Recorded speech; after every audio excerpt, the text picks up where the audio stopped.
আসসালামু আলাইকুম এভরিওয়ান। আশা করি আপনারা সবাই ভালো আছেন। আমরাও আল্লাহর রহমতে ভালো আছি। দিনটি জুম্মার দিন ছিল। সকালে উঠে দেখি এরকম ঝুম বৃষ্টি, বেশ ভালো লাগছিল। আমাদের এক আন্টিদের বাসায় দাওয়াত ছিল, তাই ভাবলাম বাবুকে এই আউটফিটটা পরাই। এটা ওর নানু ভাই ওকে পাঠিয়েছিল ওর জন্য। তো জুব্বা পরে আমার ছেলে খুব মজাই পাচ্ছিল। মাশাআল্লাহ দিলে ওকে অনেক সুন্দর লাগছিল।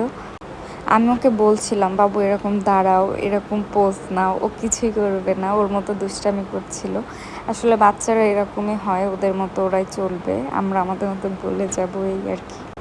দেন ওকে রেডি করিয়ে আমরা সবাই রেডি হয়ে গেলাম। তারপরে আন্টিদের বাসায় রওনা দিই। আন্টির মাশাআল্লাহ ৫-৬টা নাতি আছে, ওদের সাথে আমার ছেলে বেশ একটা ভালো টাইম স্পেন্ড করেছিল। আমরাও সবাই আড্ডা টাড্ডা দিচ্ছিলাম। আসলে অনেক দিন পর দেখা হলে সবাই একসাথে গল্প করলে অনেক ভালো সময় যায়।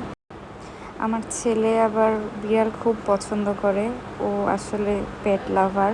ও পশু পাখি দেখলে তো মাথা ওর পুরাই নষ্ট হয়ে যায়। তো আমরাও খাওয়া দাওয়া শেষে গল্প টল্প করে বাসার পথে রওনা দিয়েছিলাম। এই তো এই পর্যন্ত। ওই দিন সারাদিনই বৃষ্টি ছিল।